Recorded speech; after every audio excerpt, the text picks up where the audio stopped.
Thanks for joining us. Mounting tensions at the state capitol have now escalated into a lawsuit.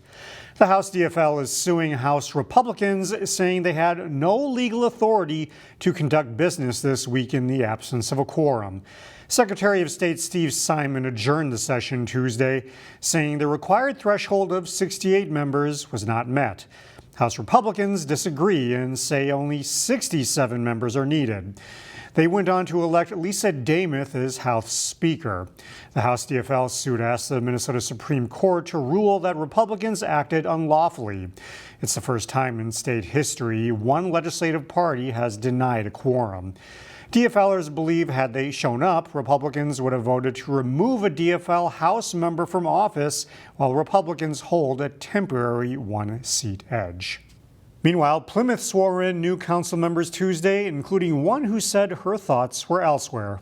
Today's hitting a little bit differently for me, and part of that is just my thoughts are really with LA County right now, and it just really goes to those kind of moments really make you reflect on the importance of local government and of community. Kimberly Nelson was sworn in to represent Ward 1, a fast-growing area of northwest Plymouth.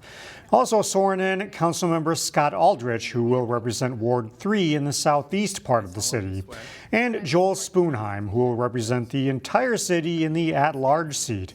Spoonheim thanked the man who came before him. I want to thank Councilmember Willis, whose shoes I am trying to fill. He served in the seat for over 20 years and also was city manager of Plymouth for many, many years and has committed over 50 years to this community. And I don't think the seven of us can fill his shoes, but I will do my best to do so. It's also a difficult time in the city of Plymouth.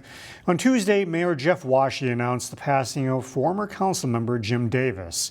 Davis represented Ward 3 in southeast Plymouth from 2017 until resigning last February for health reasons. Davis also served 10 years on the Plymouth Planning Commission. The City Council observed a moment of silence in Davis's honor. A local sports facility is finding new life under a new owner. As Kevin Miller found, this pickleball club offers a little something extra. It's a growing sport, and popularity seems to be on a continuum. It hasn't slowed down, really. There seems to be more and more people that just come to the sport. It seems the public can't get enough pickleball. Inside this sports dome, you can hit the ball every day of the year. It used to be Premier Pickleball and Tennis Club. Under new management, We love seeing people come in and use the facility and play. it's called Le Dome. We took it over and renovated it, virtually every space in the building. It's an expansion of the high-end Lucky Shots Pickleball Club in Minneapolis. I just think our clubs offer a different attractiveness or a different vibe than most others. Our club is very unique in the sense that we offer a lot of spaces for social spaces, lounging. The vibe they're going for is Vintage Country Club. So you can kind of see the way they styled it, all the different settings for people to gather, eat, drink, mingle, socialize. That's why we're excited about the space. What you're seeing around us here are the results of our recent renovation. But there's more to the renovations than these bright new colors. So this is one of our new 13 courts that we completely redesigned and put in new surfacing everywhere. Cushion court surface, which is super easy on the knees and the joints. And as they open back up, they're excited to hear the pop of the paddle. Wonderful. It's awesome to see it. In Brooklyn Park, Kevin Miller, CCX News. The grand opening event for Le Dome is on Saturday from 10 a.m. to 2 p.m. They'll have free court time, instructors, and paddle rentals. Top student athletes are known for their athletic accomplishments, but they often have talents beyond what you see on game day. In this edition of Standout Student, we highlight the work of Champlin Park High School's Kathryn Adler. To get to that one, here's Adler. Anyone familiar with Champlin Park's volleyball team knows about Kathryn Adler. The 6'1 senior is considered as one of the top volleyball players in the state, but her skills go well beyond what you see on the court. I just sort of grew up with it, and then about 5 years ago, I discovered painting, and I found that something I love to do. And I've always been interested in art history as well. So that sort of sparked everything so far. Anyone who's been to Champlin Park for a game has probably seen Kathryn's work without even knowing it. She is the artist responsible for the mural of the big Champlin Park logo near the gym doors. It's the first thing the athletes see when they walk in for their match or their game, and I think that's really cool. It's a piece that school staff asked her to do during her sophomore year. Everything was done freehand, using only a projector as a guide. So I had my drawings, and then we used that projector to put them up on the wall, and then I would sketch that, and then I would go in with paint. She used the same process on a series of murals located just outside of Champlin Park's wrestling room. These are really simplistic designs. Her art is just one reason why Champlin Park staff members call her a standout student. She just does everything with the highest integrity. She works so hard at whatever she does. She's not going to cut corners. She's going to do everything to the best of her ability. So while she's recognized for volleyball, she carries a GPA of 3.8 and she's in the beginning stages of selling art on Instagram. For Kathryn, it's important for folks to know that she's more than a skilled athlete. Just to show the depth of my personality and who I am as a person. It stretches much further than just volleyball or just academics, and I think that goes for everybody. In the fall, Kathryn will go to school at Jacksonville University on a volleyball scholarship. She hopes to major in business and minor in art. A Brooklyn Center nonprofit is helping kids get active on Martin Luther King Day with its third annual Ballers and Badges. It's a co-ed youth basketball clinic and 3-on-3 tournament. The free event comes with a jersey, lunch, and awards. The event is paid for by first responders, and they will be there on site. Founder and firefighter Corboy Bala says this will be its biggest year yet. I think it's just building that community, building a community around our youth, our first responders, adults, just kind of having a place where, everybody kind of trying to know each other, right? Registration and setup starts at 10 in the morning at Brooklyn Center High School. You can register day of, but KB says registering by Friday is preferred. We'll post a link to more details at ccxmedia.org.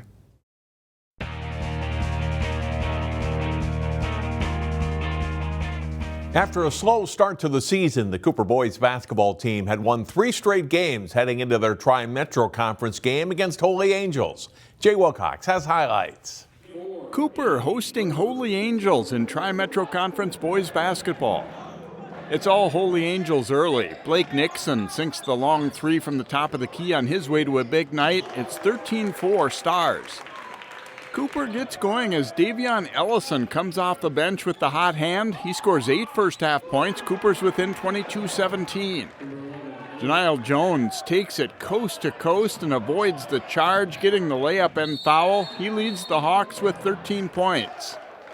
The Stars end the half on a good note as Nixon finds Arjun Jain drifting to the corner for 3, and it's 32-26 Holy Angels at halftime.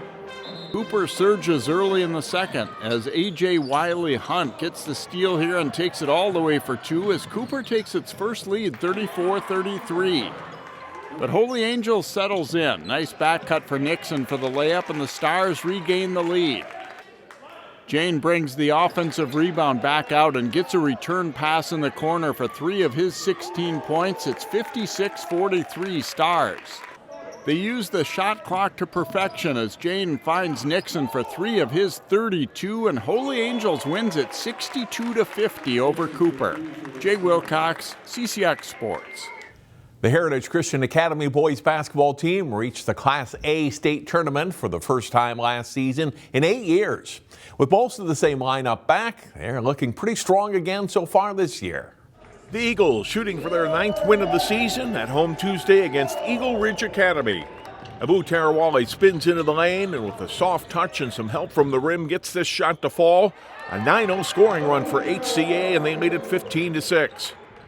Nice step-in move on the baseline by the Griffins' Chris Azuma to score 2 at the basket. Eagle Ridge back to within 4. Owen Haig goes baseline and scores at the rim for Heritage. One of 4 Eagles players to score in double figures. He finishes the night with 13 points. Then right before halftime, Josh Shokei steals the ball for Heritage and sets up Haig at the other end for a big dunk. It's 30-20 Eagles at the half. Second half, Shokei with an open look in the corner hits a 3-pointer. 9 points on the night for the senior. Tarawali grabs an offensive rebounder off a missed 3-pointer and powers up in traffic to score and draw a foul. The Eagles pull away. Heritage wins 74-44. They're now 9-3 overall, 3-0 in the MCAA. Last year, both the Breck and Hopkins gymnastics teams advanced to the state meet. The Mustangs and Royals are having solid seasons again this winter, and they faced off in a non-conference dual meet on Tuesday. Chaz Moots has the highlights. Hopkins the host in a matchup of two of the best in the state. Starting at vault, Nia Simone Britt, she posted the top score in the field, a 9.4 for the junior. On the beam, Breck's Kayla Kavanaugh, nice balance midway through her routine. Then later, a great finish from the junior. She scored a 9.35. That was good for second on the beam, only behind Hopkins' Aaliyah Jennings. The sophomore caps her routine by sticking the landing, scoring a 9.425. Over on the floor, Kata Fabrega, also just a sophomore. This was towards the tail end of her routine. Fabrega earned a 9.175. She also had the Mustangs' top all-around score of 36.025. That was second overall. Over on the bars, Ava Brosum, another one of the Royals' top gymnasts, the senior scored a 7.75. She took fourth in the all-around, just behind Britt. And it was Jennings who took first overall in the all-around, scoring a 36.35, leading Hopkins to the win over Breck.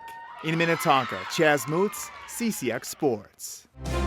Find more prep sports games and highlights at ccxmedia.org and follow us on social media.